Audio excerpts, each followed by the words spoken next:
gosh, you're cute. You guys are so cute. They're gonna have to be here. Yeah.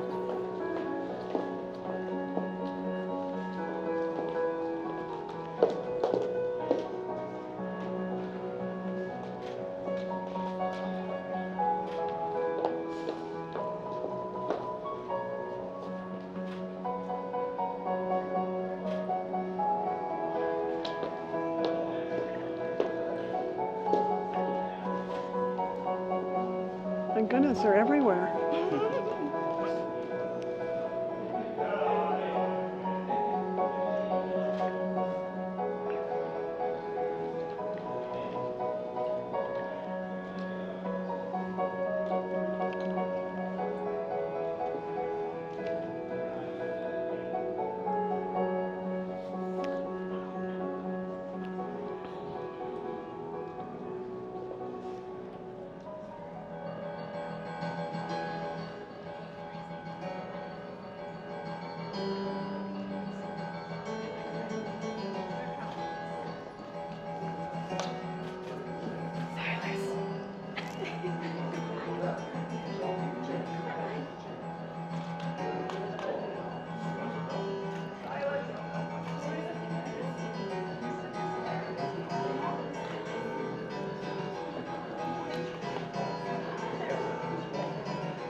Thank you. Good job. Okay, hold these. Oh. Is that all we have coming before the grooms come?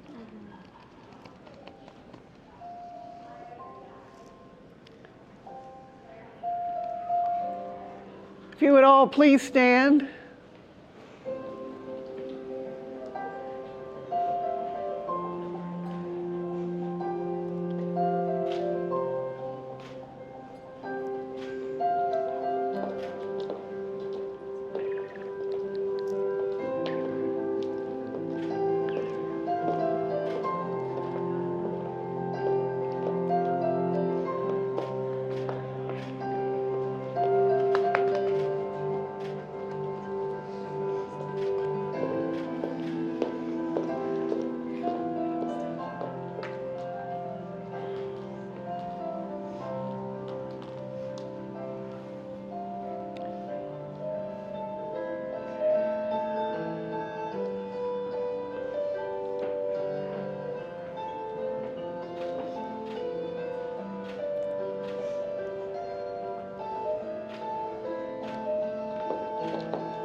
Okay, because I'm going to talk for 2 hours, you all can have a seat.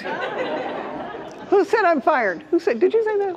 No. So, oh my gosh, look at these pretty people here. And I mean these two right here. They belong on top of a wedding cake. Now let me just take a look, because this is amazing. Well, yes, you are. You're the prettiest. You are the prettiest. That's all there is to it. Okay, first of all, my name is Peggy Murphy, and this wonderful couple wanted me to thank each and every one of you, except one. I don't know who that would be. I'm kidding you.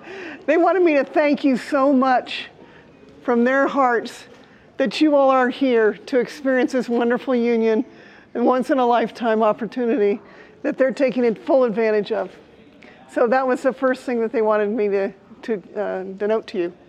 And I just want to ask you all, If anybody knows the date, August 18th, 1920. Anybody know what that date means? That is 101 years ago is when women were allowed to vote. So it's just coming up here on 101 years. But there's another date that's very, very important, especially today. And it's been important for them, it's been important for me. On June 26, 2015, the United States allowed every single state to say it's okay to be married, no matter what, whether you're the same sex or heterosexual. And it came down on a 5-4 decision from the Supreme Court. And it was because of a fellow from Ohio named Jim. He and his partner had been together for 20 years, Jim and John. And at 20 years, John had ALS very badly. He was dying. And Jim said, we've got to get married, but in Ohio, we can't be married legally. So they found that they could get married in Maryland. So they went to Maryland and they got married. They came back to Ohio and they checked with an attorney and they found out, if either of you dies before the other, Ohio isn't going to recognize that you're married. And Jim, he was quite a fighter. He sued the state of Ohio. And it went all the way to the Supreme Court. And thank heavens for Judge Anthony Kennedy. And he wrote this. I hope you don't mind if I read this to you. No union is more profound than marriage, for it embodies the highest ideals of love, fidelity, devotion, sacrifice, and family. In forming a marital union, two people become something greater than once they were. As some of the petitioners in this case demonstrate, marriage embodies a love that may endure even past death. It would be misunderstood if these men and women to say that they disrespect the idea of marriage. Their plea is that they do respect it so deeply that they seek to find it in fulfillment of themselves. Their hope is not to be condemned to live in loneliness, excluded from one of civilization's oldest institutions. They ask for equal dignity in the eyes of the law. The Constitution grants them that right. So this is very important for these fellas. And I'm happy to be a part of it because I've been with my partner for 29 years.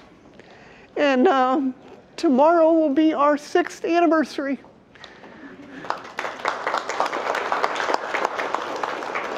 Thank you. I know that I'm the better part of the two. Okay, so now, I do a lot of vow renewals. People have been married 10 years, 20 years, 30 years, and they want to renew their vows. And I always want to ask what makes for good marriage, because I can pass it on to my newlyweds and some of their friends. The first thing is a couple have been married 21 years and they had 10 kids, all of them homeschooled, 2 of them special needs, and he had his own business. You can imagine their marriage was, well, they didn't know where their marriage was. So they decided to get counseling. The counselor said, you need to go back and start over, start at the basics, start to date again. I don't mean other people, okay? Go back to that, when you were in Indiana and you first met. And do you remember those first 2, and you all remember this being with, if you've ever dated anybody, and I think most of you have. Do you remember those first 2 weeks when you actually tried to put your best foot forward and you acted nice to the other one? And you did what they wanted to do and you dressed the way you thought you wanted to impress them, right? You laughed at their jokes that were horrible and you maybe did things that you didn't want to do. But the main thing is you treated them with respect, both in language and in actions. Those first 2 weeks were magical, weren't they? And then somewhere, you're laughing because I know you already. I know she's trouble. So the first 2 weeks, somewhere between 2 weeks, 2 months, 2 years, 22 years, things start to slide into complacency. You start to take advantage, take each other for granted. And all of a sudden, you're maybe speaking the way you wouldn't do in those first 2 weeks. For instance, just a couple weeks ago, I was at an outside party, and we're all sitting around, and in came a couple, and there was no seating for them. So the wife of 30 years said to her husband, Chuck, go get 2 more chairs. And I went, oh, they've been married 30 years. Because if it had been in the first 2 weeks, they would have said, Chuck, honey, do you mind going getting us 2 chairs, please, and thank you? You're a doll, thanks. So you see what I mean about a difference that we slide into this stuff? So the first pearl of wisdom, and there's really no extra charge for these 4 pearls. Everybody, you can give me $1 afterwards. Anyway, so the first pearl is date every single day. Wake up thinking, oh, good, I get to date Mark, I get to date Austin. I don't mean all of you, just them. I came out wrong, didn't I? And I'm serious though, if you wake up with that mindset and then you act that way and your language is the same, your tone will be a little different than it was maybe when you were so upset about, who let the dog out or whatever. So that's the first pearl of wisdom, is to date every single day. Have that mindset to date. The second pearl of wisdom is say please and thank you. I think it's a lost art. I know we think it sometimes, but we don't say it enough. And when you do it, it encourages people to do what they should be doing. I mean, I say thank you if you just put the right amount of iced tea. Maybe I was born, I was raised by, my parents were both in the Marine Corps. I learned to march before I learned to walk. And my dad didn't know what to get my mom one time for her birthday. So she says, well, you can make the bed for a week. So he wrote a little note and he said, I will not only make it for a week, I will make it for an entire year.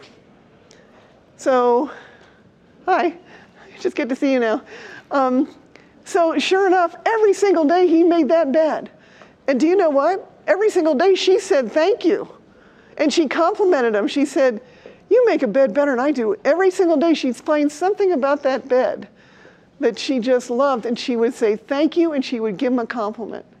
So I'm going to ask you guys every single day to say please and thank you, and I want you to compliment each other.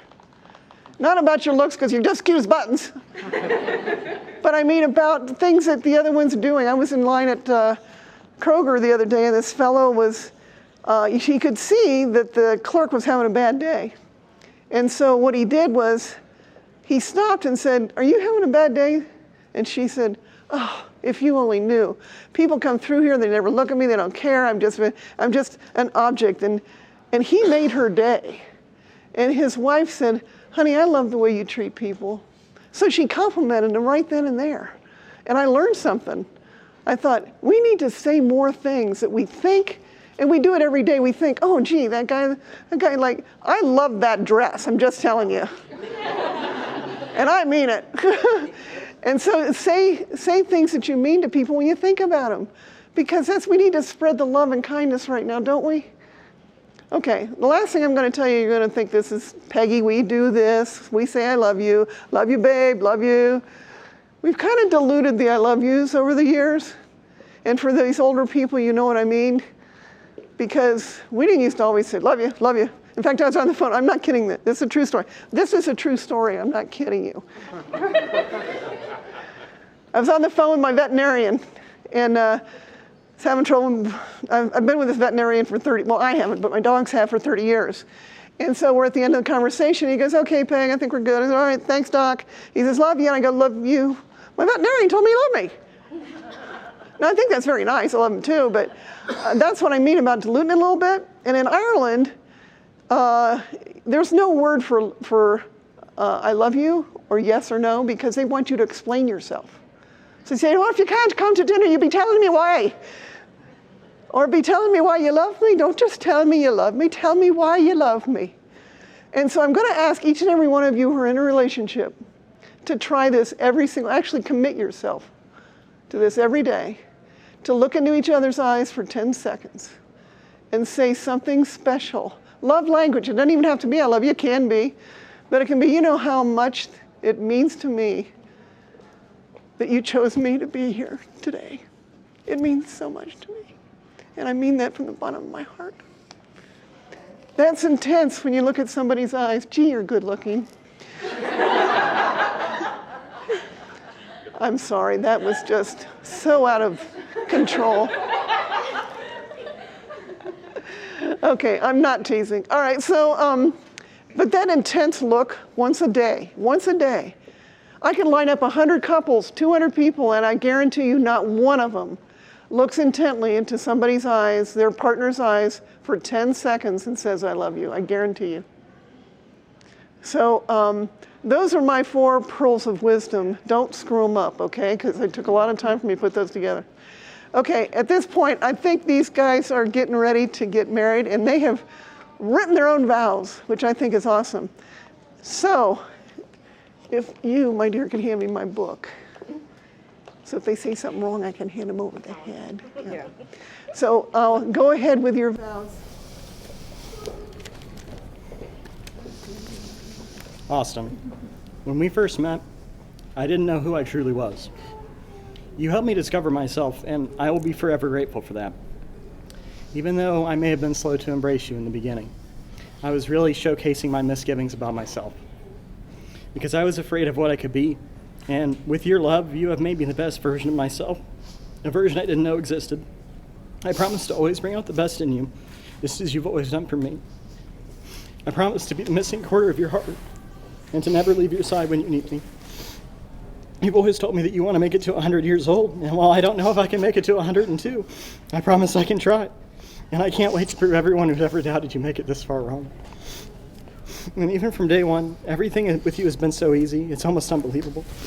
I know it seems cliche, but I always knew you were the one for me. There was never a doubt in my mind that you were my person, and I promise to always be your person. The one that makes your life simpler and helps ease all your burdens. Your personality is larger than life, and you remind me that sometimes I take myself a little too seriously. So I promise to keep my spirit more silly and carefree. I promise to be your #1 fan, no matter what you do in life. I know you'll be amazing at everything you do. I promise to celebrate you in your brightest moments and uplift you in your darkest ones as well. During our time together, you have been my safe space where I feel at home, and I always have been able to trust you. I promise to be your safe space and never betray your trust in me. And every time you smile, it lights up my heart. So I promise to make you smile as often as I can. Most importantly, I promise to love you with every ounce of my soul in this life and the next. Life will throw many twists and turns at us, and it will challenge us every step of the way. But I know that as long as I'm with you, there is nothing we cannot do. We will keep everything stable as we always have, because of our love is without boundaries. Austin, I love you so much that it's almost impossible to fully convey in my words. I've dreamt of this moment for so very long, and now that we're here, my heart couldn't be any fuller. To be able to pledge myself to you forever is the greatest honor of my life, and my only regret is that forever is never going to be long enough with you. Can't kiss yet, but... Ooh, I'm a little steamy. Let me hear you because the microphones are on, so I want them to hear this. I'm just going to stand here. That's good. Okay. You're fine. 2017 was a tumultuous year. I was a man with wavering confidence of who I needed to be. People who entered my life were often fleeting. On our thunderous first date, I knew you were someone who I didn't want to leave. I wasn't oblivious to the signs. You were a man filled with compassion, selflessness, and loyalty. I felt nothing more than sadness for our wasted potential when I had thought I lost you. Thankfully, there was a strong, ever so pressing gravitational pull that mended us together. Extending an invitation to you for you to be a part of my world was easy. Saying yes to your proposal was even easier. Now we stand here today, and there's only one problem. I can't encapsulate all my admirations, hopes, dreams, and romantic soliloquies into this speech. It's a fool's task, an impossibility. I'm speaking just a rough draft. These words are forever limited in scope and doomed to be outdated from the moment today ends. So, my best attempt is writing 13 pledges. They are an outline for how I'll honor you as our story evolves. All left unspoken today will be said in my future revised drafts. So here goes. 1. I affirm to utilize my past, present, and future experiences, even the mistakes, as tools to educate and mold me into who I need to be for you.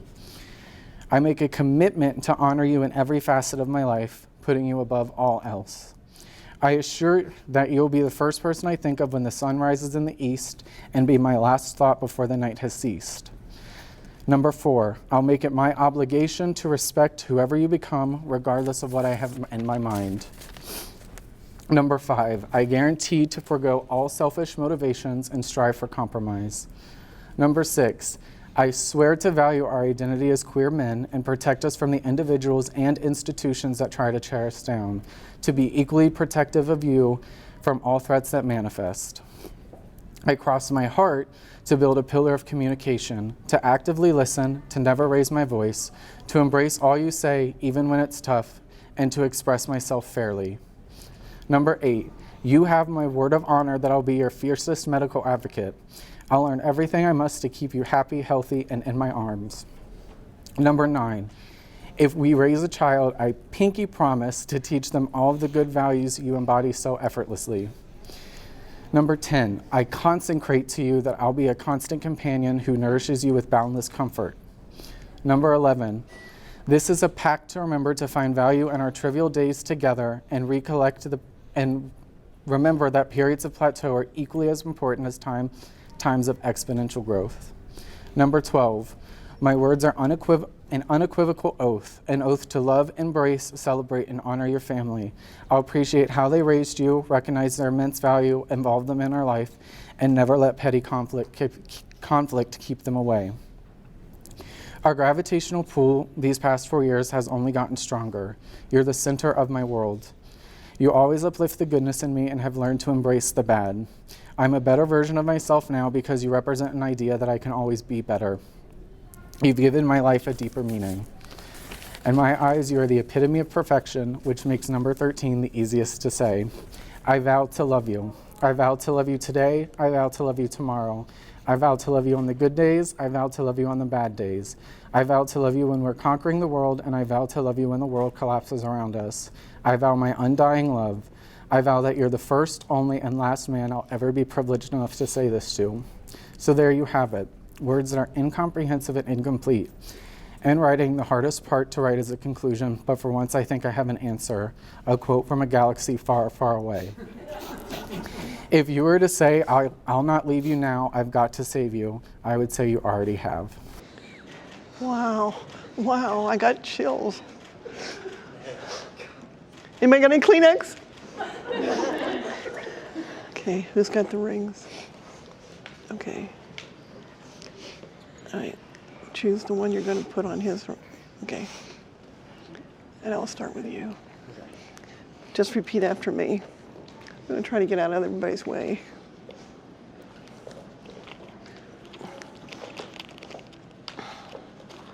As you place this on his left hand, just repeat after me. Go ahead and start to place it on his left hand. Let this ring. Repeat it. Let this ring be a symbol of my promises to you. be a symbol of my promises to you. And a reminder of my devotion to you. And a reminder of my devotion to you. I am honored to call you my husband. I'm honored to call you my husband. That's good. As you put that on his hand, repeat after me. As a ring has no end. As a ring has no end. Neither shall my love for you ever cease. Neither shall my love for you ever cease. I choose you. I choose you to be my husband. to be my husband this day this day and forevermore. and forevermore. So now, August 14th, 2021, I now officially call you husband and husband. You may smooch.